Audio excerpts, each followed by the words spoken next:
I'm Matt Landau from vrmb.com, and this is Unlocked, Season 7, Unglamorous. This episode's brought to you by Point Central, the leaders in smart home automation, and Breezeway, a property care and operations platform. Ashley Kubiszyn is a geriatric millennial and the CEO of River Ridge Rentals in Breckenridge, Copper Mountain, and Keystone, Colorado.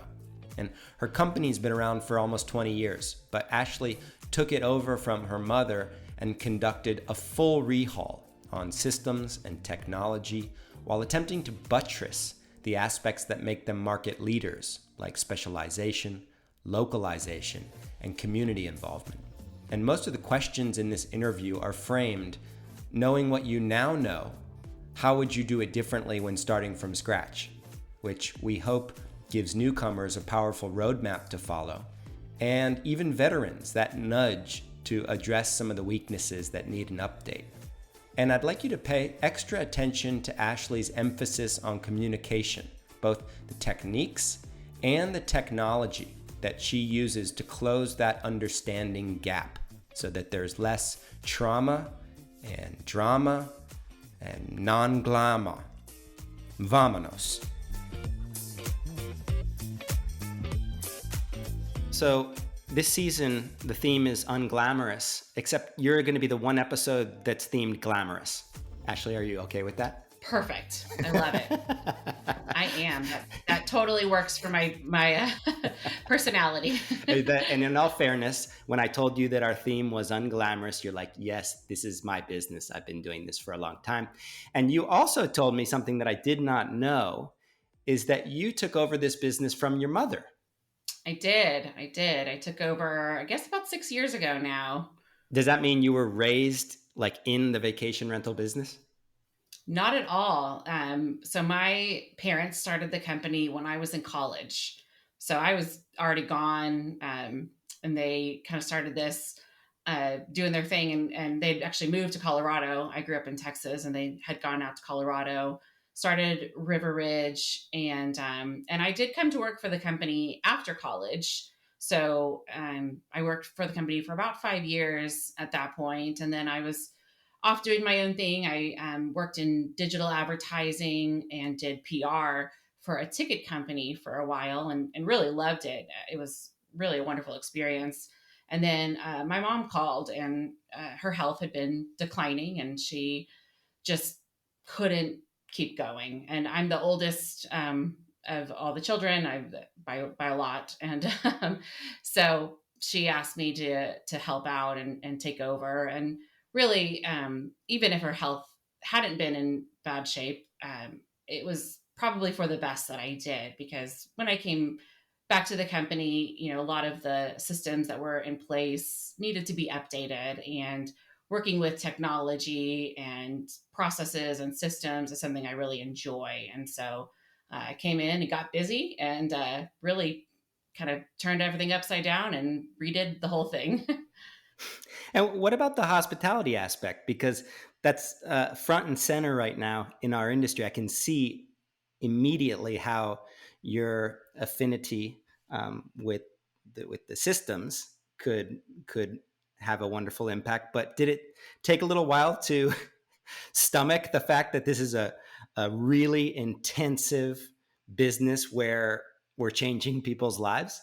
It is a very intense business, and I knew that coming into it, but it's really, the intensity has ratcheted up. I feel the expectations have increased on both, the owner side and the guest side. And, the competition has increased a lot, and it's making us all better, that as the competition gets better, we get better. And, it's a race to the top, which is great. But definitely that intensity is there, and it's more than I even expected coming into it. And I know you heard our episode 110 with Michelle Hodges, who also took over the business from her mother. I was just curious if there was anything that really resonated with you from that episode for any potential child who's considering inheriting their business from their parents. So, it really made me laugh and just like, it really stuck with me when she said that hardly anybody knew that she had taken over for her mother. And I've been the same way. I've kind of kept it a secret. It's not a secret, but it's not something that I come out with or lead with front and center, that this is a family owned business. And the reason I feel that way, there's arguments on both sides, but for me, I never want anyone to get the impression that I am in the position I am today because of who I'm related to versus what I'm capable of. And so I always just worry a little bit that if, as clients, owners particularly, find out that it's a family owned business and my mom, started it and passed it down to me, that there might be a mentality of, oh, well, yeah, is she even really qualified to do this, or does she just inherit it? And that's probably more my hang up than anything. I just want to be able to prove myself and that I am, capable and talented and skilled, and not have anyone, question, where I am and my skill level based on my relations to the ownership. And so that's, again, it's my hang up.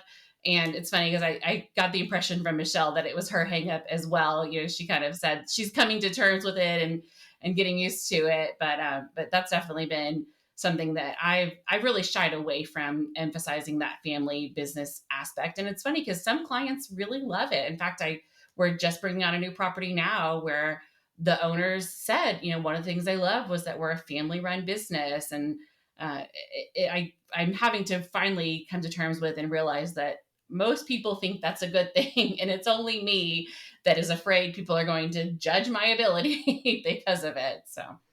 And so I'd like to ask you a question on this topic before we move into the meat of the conversation today, which is something I'm going to preface a lot of our questions with.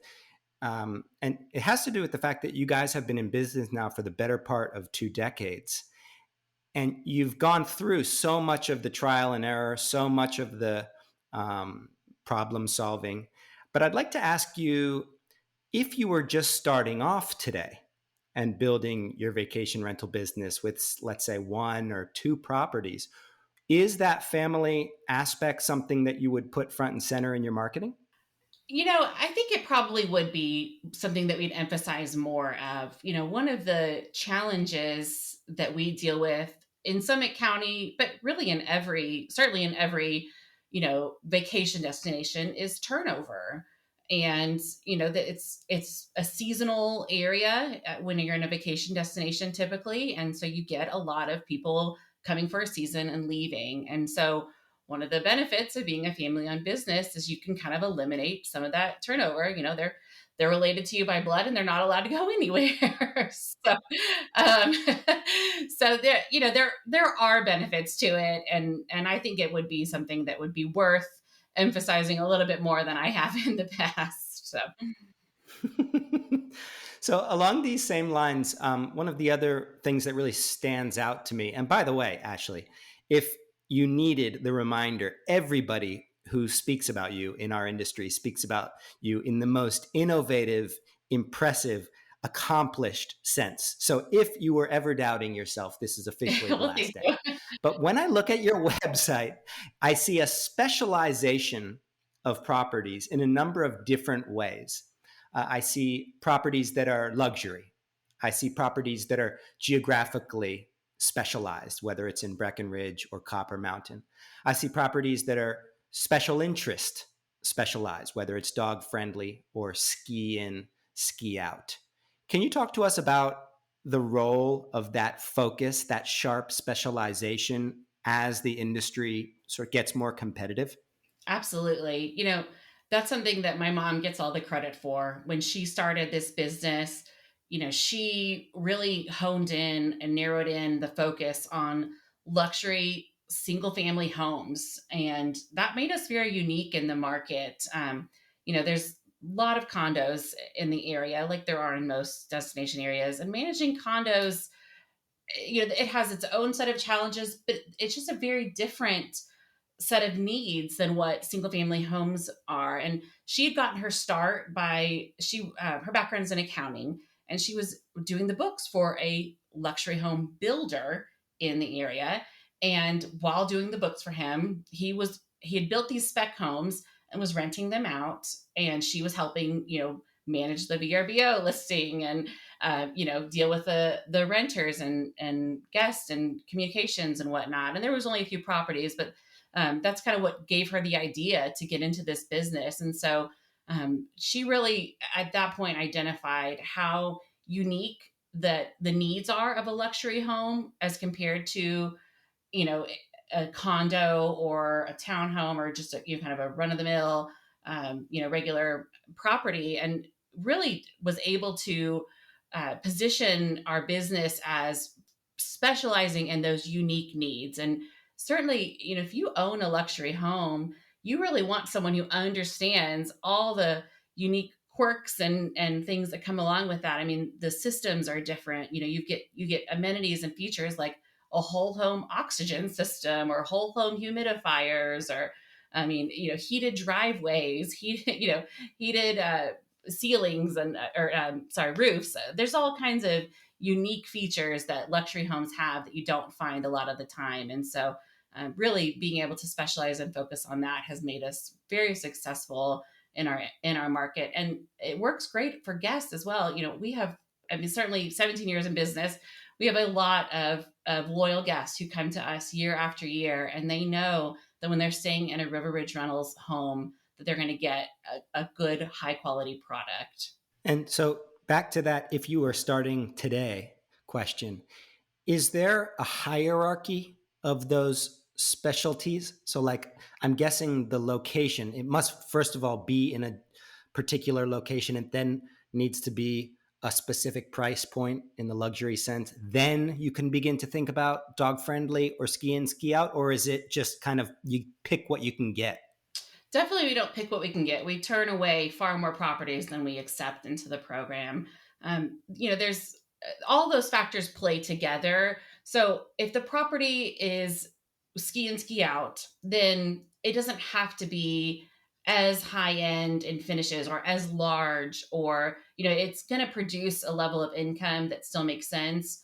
To put the amount of effort we do put into our properties, we are very, very high touch. So we're putting a lot of man hours into properties, and we have to be able to, obviously cover our costs and would like to make a little profit too. So it's got to make sense. The numbers have to work. But if the property's maybe not ski in, ski out, but we have an 8-bedroom property that's 8,000 square feet. It's a phenomenal home. It does amazingly well. And it obviously, because it's so big, even though it's not ski in, ski out, it rents very well, and it still makes sense for us. The numbers still work out. So kind of like interchangeable in the filters sense. A little bit. Yeah. You've got to, if it has, none of the features, then that's going to be, a property that doesn't work for our business model. But if it's, a large home or a smaller home, but great location, there's some flexibility there. And if you're advising somebody who is looking at building their portfolio, or maybe even starting off with one property, is there an aspect of what tastes or preferences you have as a traveler that should fit into that plan? Absolutely. Ultimately, most property management companies are obviously earning a commission, right? And if you're looking at a property that you wouldn't want to stay in as a guest, then you're going to have a real hard time renting it out and earning a decent enough commission to, cover the amount of effort you're putting into taking care of that property. So it definitely should be taken into consideration. That said, there's a lot to say for, managing condos. There's a lot less, maintenance. There's, less, less issues to worry about, but there's a little bit more of a, back and forth with the condo management and some other challenges that crop up. So there's, a great business model in managing condos as well, or, smaller properties. And there's, certainly in the time of COVID, smaller properties have been, last year especially, were very much in demand. And as a company that specializes in large properties, that was hurting us a little bit. But there's benefits and pros and cons on either side of that equation. But certainly the property has to be something that a guest wants to stay at. If you've got a property that is, not in great shape, that's not marketable, that's not desirable, it's going to be more headache, and it's going to damage your business reputation. And we're going to talk about how to attract the right kinds of properties and the right kinds of owners in a little bit. But before I move on, I just was curious. I noticed most of your properties, if not all of them, have Matterport virtual tours. Would you mind sharing just what the return on that investment has been? You know, I can't give a dollar figure for what that return has been. There's too many other factors to really say. Although we did almost all of them at the exact same time, but other factors play in, and so it's hard to say exactly what that return has been. However, I would do it all over again in a heartbeat, and I would encourage anyone to either do Matterport or another form of virtual tour. Ultimately, when we are marketing a property to guests, we want to make sure that we are showing them what they're going to get. And we don't want to have guests come in and ever be disappointed or feel that the photos didn't accurately reflect the property, or that they weren't made aware that the bathroom is not very close to the bedroom, or there's so many nuances to a property, and you can't possibly type all that out in the character limits of the property description. And so the Matterport tours, I mean, if a photo is worth 1,000 words, then a Matterport tour is worth 1,000,000,000 words. It really helps guests understand what they're getting. It also cuts down on the number of questions. I mean, it was common for guests to call and ask, they're trying to plan in advance a trip for a large group, and they need to figure out who's getting which bedrooms. And in order to do that, they've got to figure out, the arrangement. And so, it was a common question that people would call in with. And, to be honest, no matter how many times I've been into these properties, and I mean, we've got 30% of our properties have been with us for over 10 years. And I've been into them, hundreds of times. And yet I don't remember exactly how many steps up there are. I mean, there's too many specifics that guests ask. And the Matterport tours allow me to just instantly be in that home, walking through it, answering questions. You can even do measurements. And so we get guests who have accessibility needs. They might be in a wheelchair or have a walker and need to know, how wide the entrance to the elevator is. Or there's a lot of times that it comes up, and that measuring tool that they offer is very helpful as well. And it's just come so far. We're definitely not getting paid to talk about Matterport right now, but the virtual tour technology has come so far to the point that it really doesn't require any special need, like tools or plugins or knowledge to use. Like, you can cruise through a property really intuitively and get a really nice feel for how it's laid out. And like you said, most of these folks haven't necessarily stayed in that property before, so it tends to eliminate the gap in the communication. Is the high-end photography, it also seems like something you guys are very focused on staying consistent about. They all seem to be done by the same photographer with the same style, lighting, and everything. Is that all part of one project? It is. We use, one photography company. We always do twilight photo shoots, and that has more to do with our market. So, when you're in a beach market or maybe an urban market, the need for twilight is probably not as great. But in the mountains, people want to come to a property that feels rich and warm and inviting and cozy.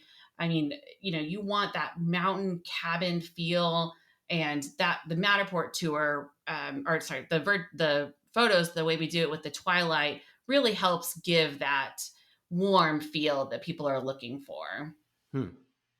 I love that. And that's one company that you've always used.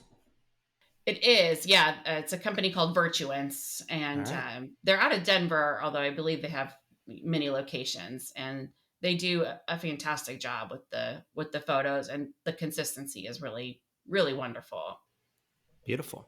So we've kind of put this circle around the specialized properties that that you're curating.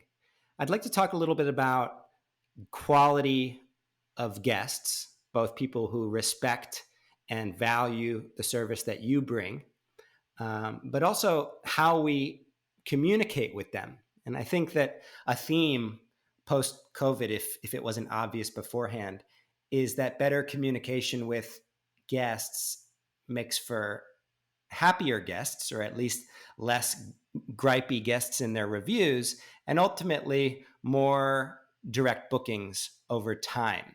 And one of the examples that comes to mind is really nice restaurants that have waiters who are there when you need them and pretty much not there when you don't need them.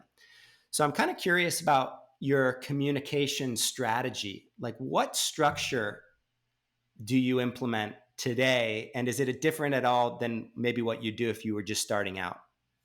Sure. So the structure we have today is different than what we had, fairly recently. Even, I mean, obviously technology has changed a lot in 17 years, but when we were first starting out, and really for the first, I'd say, 12, 13 years of River Ridge, we really had an emphasis on communicating with our guests and wanted them to know that we're available to them. We wanted them to feel like they were getting that high level of service that they expect, and that if they needed anything at all, that we were going to be there to deliver. And so we would go out of our way to call guests. I mean, certainly we'd communicate with them over email, but we'd always call guests the day after their arrival just to check in with them and say, hey, how are you doing? Do you need anything? Can we bring you anything? And just make sure that they knew that we were there. And a few years ago, actually, a friend of mine rented one of our properties along with her husband and mother-in-law and her two children, excuse me. And they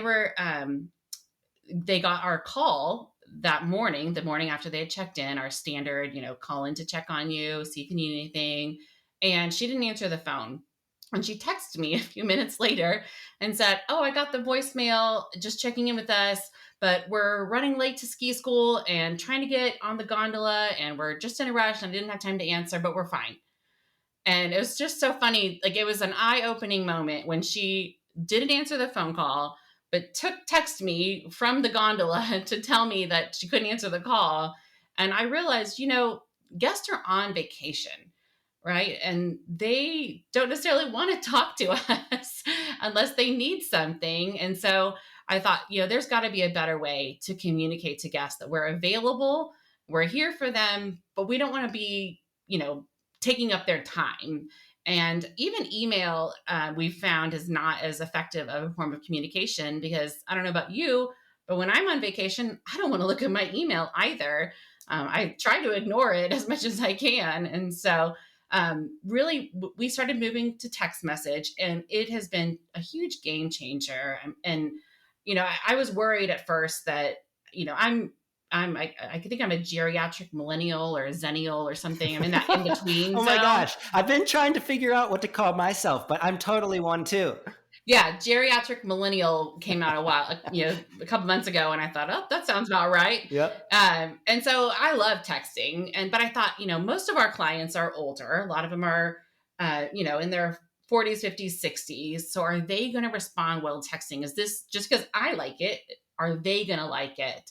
And I was really pleased with the results. In fact, I mean, our reviews that you see on Google just rave about our communications, and it's really all based around texting. We do send emails as well, but they're primarily getting communicated to via text message, and guests just absolutely love it. So it's really gone over well. And I mean, we've been able to utilize it not only to do those check-in messages of, hey, how's it going? But we use it to let guests know when we're checking the hot tub. We use it to let guests know, hey, your departure is tomorrow. Here's your checkout instructions. We use it to let them know if there's maybe a few more days empty after their stay and they can extend their stay. We'll send them an offer. Let them know, hey, the house is still open. Want to stay an extra day? So we get that offer out there. And then we also send them a message a couple days after they've left.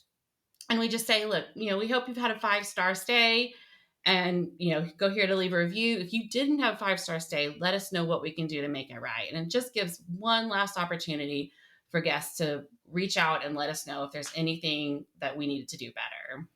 And compared to your email or phone call follow-ups pre-texting, does that review technique generate results? Absolutely. I mean, I think we went from maybe 9 Google reviews in I'd say early 2019 is when we started this, to now we have, I think, 130 or so Google reviews. It's been a huge game changer. And not only, obviously, Google reviews are great for reputation, but it's also great for SEO and search engine optimization.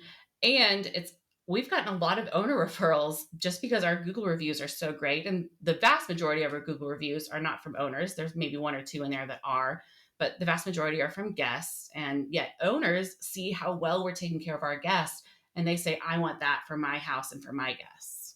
Okay, so dare I even ask what company you are using to manage all of your text messaging? Absolutely. We use and love and adore and refer out Breezeway all the time. I mean, they are a fantastic company. The text messaging feature is amazing. And prior to Breezeway rolling out their text platform, we'd started texting already. We were using a different tool that was, I mean, not at all built for vacation rentals. And we would upload individual files for every single day of phone numbers that needed to get messaged out. And it was very cumbersome, yet worth it. And Breezeway came along with their texting platform. And I mean, I couldn't sign up fast enough. I was so over the moon when they did it. And I was just, I mean, absolutely on board. It has been fantastic. It is so easy, so automated. In fact, not only do we use it for all those regularly scheduled messages, but we also have used it to communicate really critical information out. You know, certainly in light of COVID, there have been messages that have been sent letting guests know about changes to different restrictions in the area as a result of public health issues. We also use it to communicate weather-related issues, road closures, fire restrictions, all kinds of information that we disseminate that way. And, you know, we also use Glad for our app, and we can send push notifications, which is what we were doing prior to having Breezeway's text functionality. But, you know, push notifications can easily get ignored or missed, and you don't have any confirmation that they've been read, which we don't get read receipts with Breezeway either. But just knowing that those text messages have been sent, most people look at their text message. Not everyone looks at their email or their push notifications. So text message has been just such a great way to communicate easily with a large group of people and get important information out quickly. And now a quick word about our sponsors. I don't have to do any of the promo for Breezeway because Ashley basically does it for us. But if you've been considering trying it out, this text feature is a complete game changer. Head over to breezeway.io/VRMB. And when you do a demo and start using the service, they'll waive the implementation fee. That's $1,000 saved. That's breezeway.io/VRMB. And Point Central, who's not far behind in terms of how many managers use and love their service. Smart home automation sits at this all too important crossroads of technology and hospitality. Smart locks, smart thermostats, leak detectors, HVAC analytics. Once you start managing all this stuff from your pocket, your time's freed up to make gestures that get rewarded with your guests. You can sign up at pointcentral.com/VRMB, where you can also download our PDF research paper on how to build the ultimate technology stack. That's pointcentral.com/VRMB. Let's get back to the show. Yeah, what I love about the text messaging as it applies to vacation rental service is if you remove yourself from the vacation rental industry for a second and you think to yourself about someone that you began a correspondence with virtually. It could be a friend, it could be something related to travel, it could be something business related. You start off on email. That's kind of the formal first step. And maybe you have a phone call or two. But when you finally meet that person in real life, I feel like from that point on, texting is suddenly an approved mode of communication. Like you're welcoming them into your private space because you've met them personally. And I think the same applies to these high-end homes. You don't necessarily want to be texting them weeks or months ahead of their stay, but when they're there on site, they have your full attention. Like they have a direct line into your telephone and vice versa. And it just seems like it opens up a much more intimate kind of communication. Absolutely. If you think about, put yourself in a guest's shoes, you're in a house and you notice that the water filter on the fridge needs to get changed. Are you going to stop and send an email to let the company know? Are you going to stop and make a phone call to let the company know? Probably not. I know I wouldn't. Because it's embarrassing. Also, like you don't want to call necessarily and say, "Hey, I don't like the fact that the water." It's way less embarrassing, at least for me, to send a little text. "Hey, I just checked in. Water's not working." Yeah, just just FYI, the water filter on the fridge is due to be changed. Just wanted to let you know. And it is so much more intimate, so much more friendly. I mean, we will, really get on a, more friendly, casual level with our guests. We kind of read how they're communicating with us.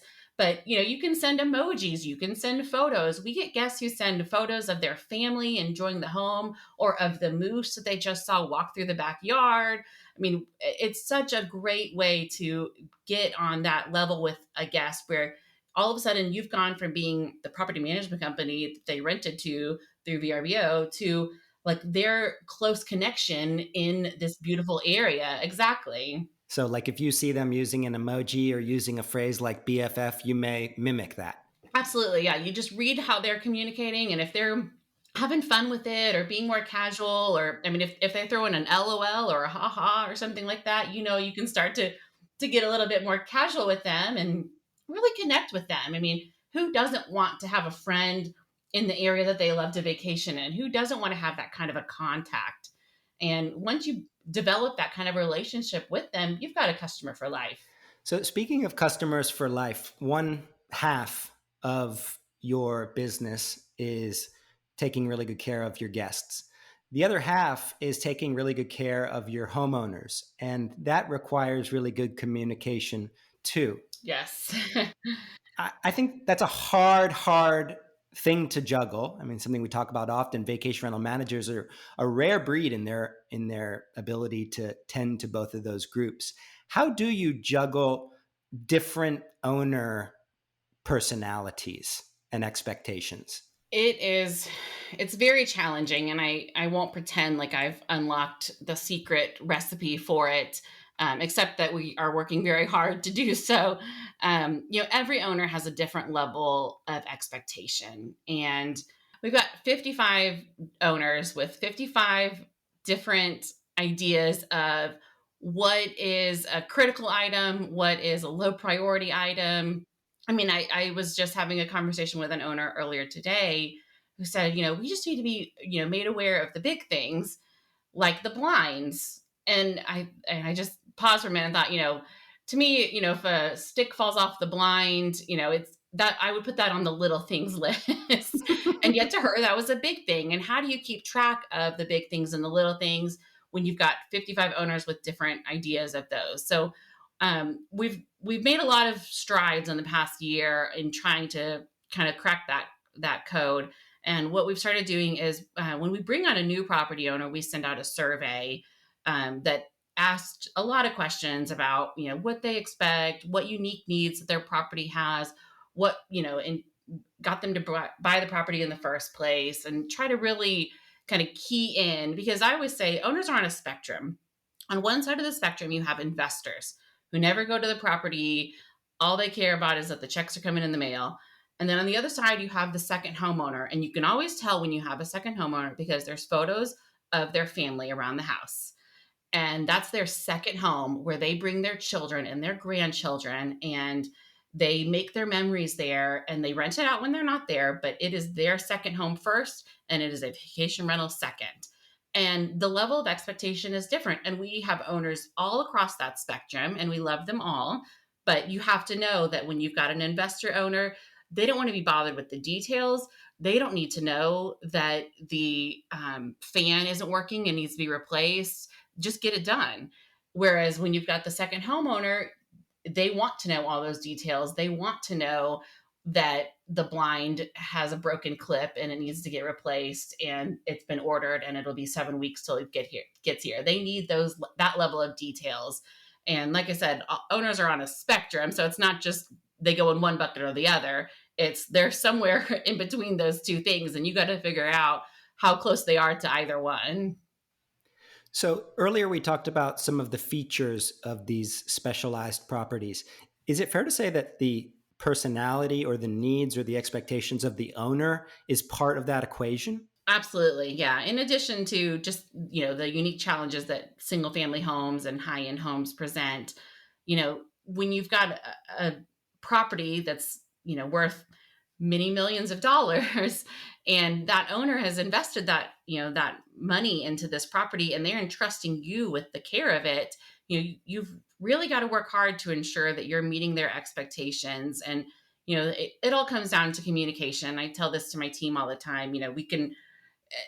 If we can communicate to the owner in the way that they want to be communicated and the amount that they want to be communicated to, we can always meet their expectations. Because as long as they are kept in the loop as much as they want to be, and as long as they are aware or have the information available to them, then they feel that confidence that we are taking care of their prized possession. But certainly, every property and every owner are different, and trying to, really get it right for every single one is a big challenge that everyone deals with.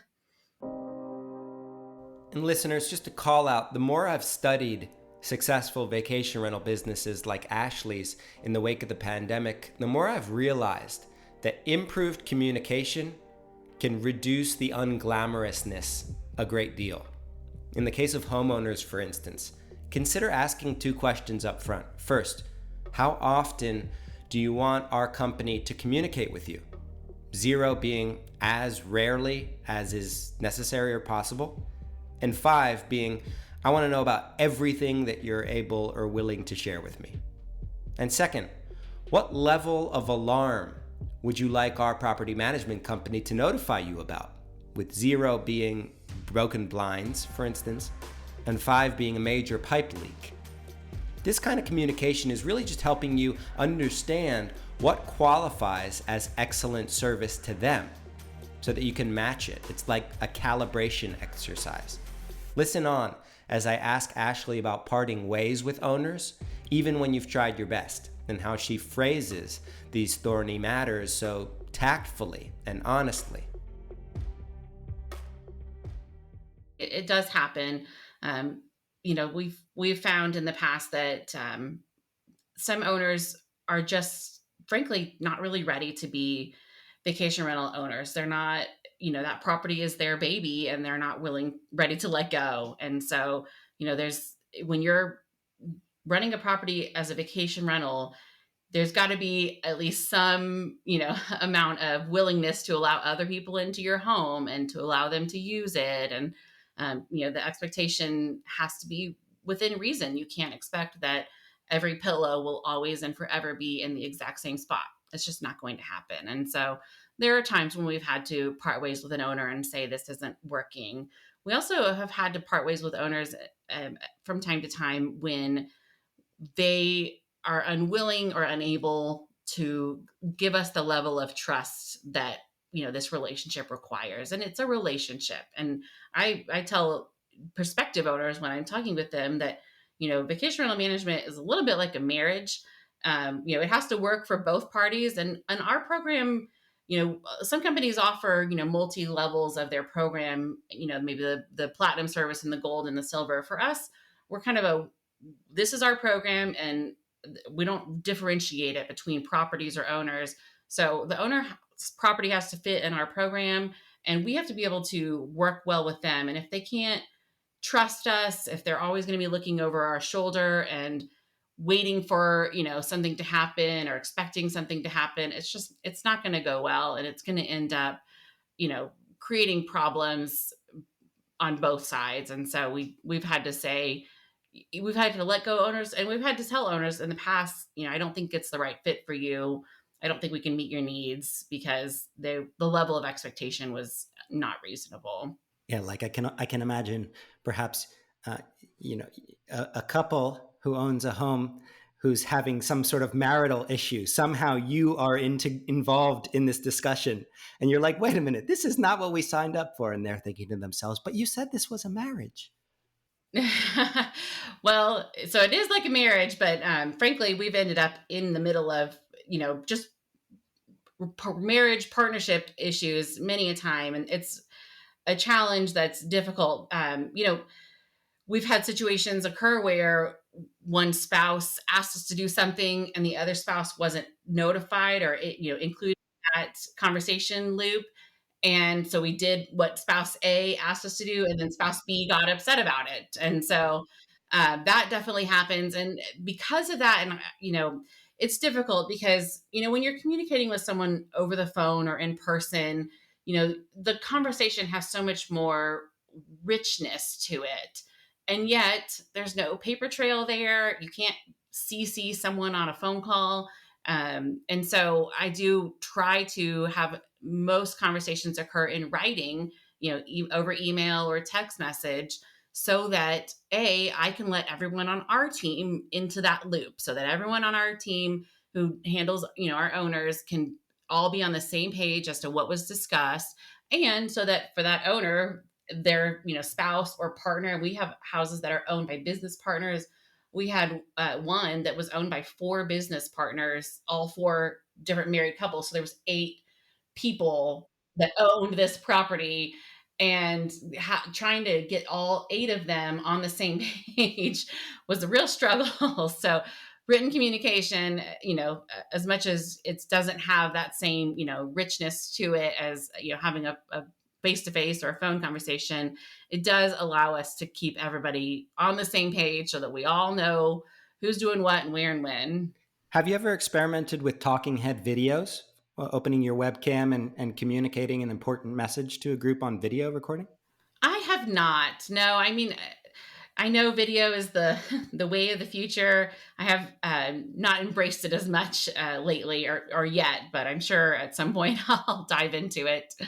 It's never comfortable at the beginning, but in almost every instance, we've seen those nuances that you described, the richness that you described from a phone conversation, without the fleetingness of a phone conversation. Something that's actually archived and shared with the group, can be watched over and over again, is a nice little way to fill that gap. And I'm curious, back to that question, if you were just getting started right now, most early property managers are stuck between this sort of beggars can't be choosers moment, in which they're more or less willing to take on any properties that fit their needs. And yet at some point, they're going to need to start being choosy and choose which properties are not for their needs. If you were to find do you have any advice for knowing when you're at that tipping point, or is that too far back for you to remember? I mean, it's pretty far back, but I will say, really, you should never be a beggar. I know when you're getting started out early, you are trying to get off the ground and you just want to get any property you can to try to increase your numbers. But when you start begging and taking on properties that you necessarily shouldn't be, whether it be because the property isn't going to produce like what you need it to, or it's not going to be a good partnership with the owner, all you're doing is, frankly, you're causing more problems for yourself, and you're potentially damaging your reputation. You think about it like an opportunity cost. You take on property, A, that maybe doesn't quite meet your criteria, but you're new and you're just trying to get anything. But by taking on property A and spending all the time and energy it takes to take care of property A and to work with the owners of property A, have you taken time away from pursuing property B that would have been a better fit? So opportunity costs, you're taking time away that you could be spending pursuing properties that do meet your needs or do fit into your program. I love that. Is it true that you are a director on the Liberty Hill School District? That is true. Yes. I was doing some Google search and I was like, oh, she does that too? Yeah, I probably have overextended myself. So the Liberdale School District is the district that my children attend, and I am on the board of directors for the Education Foundation. So we do fundraising and events to support teachers and programs, scholarships, things that the school district couldn't provide, like a STEM lab or different materials that necessarily wouldn't be covered by a school budget. So it's about trying to get more funding into the hands of teachers and schools. In addition to that, I've also started a nonprofit along with a few other managers in Summit County. We've been starting a nonprofit known as the Summit Alliance of Vacation Rental Managers. So I'm on the board of that as well. And now I'm realizing that just because you have the option to do something doesn't necessarily mean you should always say yes to it. So Well, this is what makes people like you heroes or heroines to me in our industry, just because you have these ingrained roles in your community. And I know that Liberty Hill School District thing isn't something that you talk about often, but it is one of the elements, I think, of vacation rentals impacting their community, whether it's a volunteer position or a real official role that you're working and probably volunteering. And that all ultimately connects with this discussion of fair regulation. And I'm guessing this Summit Alliance has been to address something that is threatening the livelihood of your collective businesses. when it first started out, I guess, we kind of first all started talking, I guess it was October, November time when we were dealing with COVID regulations that were specific to our county and not, being equally applied across the state. And so we kind of a bunch of us got in an email chain and just started going back and forth. And we were listening in on county commissioners' calls and commenting and reporting back and advocating for our industry and talking about how we can keep guests safe and the protocols we've put in place and what we're doing for our staff and all the things that we're doing for our community. I mean, we were donating money to the food bank. We actually were buying gift cards to restaurants and giving them to guests as guest gifts to try to encourage them to go to our restaurants. So, there are a lot of things that we were doing at that time. And so as we were getting kind of towards the end of the ski season, so March, April is when we finally started to get more of a formal alliance going, the Summit Alliance of Vacation Rental Managers. And it's honest funny because I kind of thought at that point, like, well, our ski season's about to be over, the public health order is ending, and hopefully this Summit Alliance thing won't really need to be that active because there's not going to be any other issues, which was completely a foolish thought to have because it has truly been one fire after another since, April was when the COVID restrictions ended, and it's just been one thing after another ever since that point. So we've got the state has been wanting to potentially start taxing vacation rentals at the commercial property tax rate, which would be, I think, like a 6x, increase in property taxes for our owners. The county and the local jurisdictions, the different towns that we are in, they've been wanting to, reduce occupancy at the properties, potentially put moratoriums on allowing new short-term rentals or new licenses to be issued. There's been talk of reducing the number of licenses that are issued.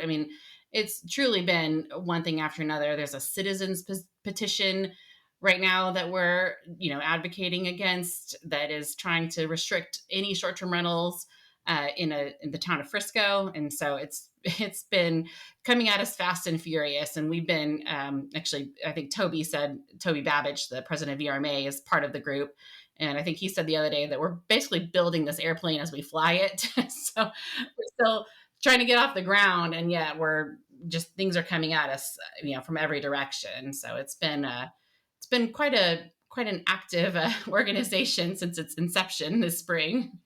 And for people who are listening and thinking to themselves, well, our destination doesn't have these problems, and therefore I don't need to create this kind of organization, right? I don't need to step up and donate to this organization or attend the meetings of this organizations. What advice do you have for them? Well, first of all, if you don't have these problems, either you aren't paying close enough attention or you will and they just haven't surfaced yet. I mean, the reality is the regulations, those conversations are happening behind the scenes until they all of a sudden come out into the public square. And at that point, it's oftentimes too late because minds have been made up and ordinances have been drafted and things are moving forward. And all of a sudden you're getting hit with a train and you're thinking, well, what just happened? So like I said, if you think you don't have these regulation issues, you're not paying close enough attention. It's happening in every community. You know, I often attend VRBO hosts roundtables, with different property managers from around the country, and I don't think I've ever sat in one where someone said they had no regulatory issues going on in their area. They're all over the place now. So the first place to start is the Vacation Rental Managers Association and their advocacy team. They are working very hard and fast and furiously because the issues are cropping up all over the place. So they do a really great work out of the VRMA. But ultimately, when you're on the ground in a local community and tuned into what's going on in town council and what's going on in the board of county commissioner meetings, that's where you're really able to make the most impact. And so, having a local alliance, it doesn't have to be anything formal or fancy. It can just be an email list where you keep everyone who is in your industry on an email thread. And, maybe anyone who's affected by it. Owners certainly are impacted by these conversations. So keeping those people in the loop so that they know what's going on, so that they can advocate and let their voices be heard as well. And that way, when something does pop up in a meeting and all of a sudden there's an ordinance being out for first reading and it's going to get passed in a month or two, you aren't scrambling trying to figure out who to align yourself with. You already have this email list built out and you know who to go to. So. And we'll definitely link to the VRMA advocacy page, which allows listeners to see if there is an alliance in their area. And if you're a property owner listening to this and you think to yourself, well, I'm going to leave it in the hands of the larger managers, that's one thing. And if you maybe don't live in the destination, so you can't physically be showing up, that's another thing. But I think the gesture of supporting these kinds of organizations, whether it's signing up, whether it's contributing in whatever way you see fit, the mere act of participating, for me, is the essence of community. And if you're not, you don't really have a right to complain when that train hits you, right? That's exactly right. And, for owners, especially, most owners don't live in the community. They're second homeowners.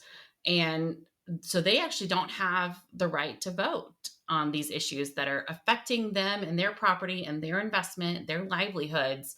And so that's a real struggle for property owners. So certainly, any second homeowners who are listening to this, who, have a property in a destination or an area where they don't live, definitely plug into an organization, because it's the only opportunity you have to have a voice and a say in what happens to your property. And one of the last things I want to touch on is that another one of these kind of underlying activities that are required that aren't always at the surface, but are contributing to the health of any given destination. And that's your relationship with local businesses. And I noticed that you guys offer promotional deals that if you use, let's say, a ski rental company that you think is great, if the guests use it, they can get 20% off. Is your basic strategy there align with small businesses, bring value to your guests, and allow the money that's coming into the economy to be distributed? Absolutely. We actually did a spotlight or a social media campaign, and we're about to revamp it and start doing it again, where we did a small business spotlight every week on a business in our community that serves, visitors. So restaurants, little stores, crafting, places. There's so many small businesses that are impacting our guests and the quality of their stay and the experience that they have when they come to our community. And one of the things that I think Breckenridge has done very well is through our tourism office. The Breckenridge Tourism Office does a program called One Breckenridge, where they will train anyone who lives in Breckenridge and works in a position that affects visitors. So whether you're a busboy or you're, running a property management company, they'll do this free training that helps everyone provide the best experience to our visitors, so that when a guest comes to Breckenridge, they have an amazing experience from the moment they step foot in the town to the moment they leave. And it doesn't matter what store they're at or what restaurant they're at or where they are, they're having a great experience the whole way through. Love that. Breckenridge sounds like a pretty neat place. I've never been. Oh gosh, you have to come. It's really, it's a wonderful town. It's a wonderful community. The summer is my favorite. The winters get a little cold and snowy, but the summer is, there's so much to do and it's absolutely gorgeous. And Ashley, as we kind of come out of this pandemic, dare I say, there's still stuff that's happening, keeping everybody on their toes. As the vacation rental industry becomes more mainstream and new guests experience them for the first time, for our colleagues around the States and around the world, is there any big wish or hope that you have in terms of what we can achieve? I love that the vacation rental industry has been really becoming more mainstream and professionalized. And I would just encourage, anyone who is a part of this industry to continue moving in that direction and just raising the bar, upping our game, because we want to, ensure that guests are having a quality experience. One bad experience at a vacation rental in one destination could really turn people off from vacation rentals in general. They'll say, oh, I had this terrible experience when I rented that house and I'm just going to go to a hotel from now on. And, that's hard to come back from. So, the more we can all become more professional, provide a better experience, and really, improve and increase the reputation and experience that guests are having in vacation rentals, the better we all are. Rising tide type of a deal.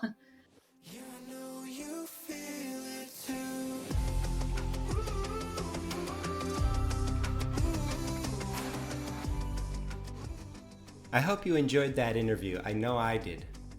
Ashley's been kind enough to share the text messages she sends to guests pre-arrival, post-arrival, pre-checkout, and post-checkout, thanking them for the stay and asking them for a review. You can download that template at vrmb.com/119. And Ashley, by the way, how can people get a hold of you? Oh, yeah, they can reach me at ashley@riverridgerentals.com.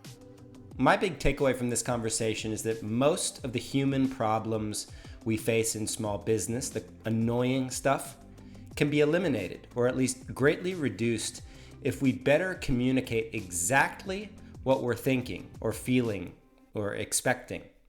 And if we leave any room for interpretation there, our employees or our guests or our homeowners, they can find the gap like a heat-seeking missile. So by anticipating, proactively articulating clearly, we're closing up the gaps and making everyone's life a little bit more glam. Thanks to Ashley for paving that path. And if you resonate with Ashley's style of doing business or could see yourself benefiting from a brain trust of nearly 1,000 Ashleys, join her and me and other Unlocked guests inside VRMB communities, where we're actively solving vacation rentals' trickiest problems together. You can sign up at vrmb.com/join. Until next time.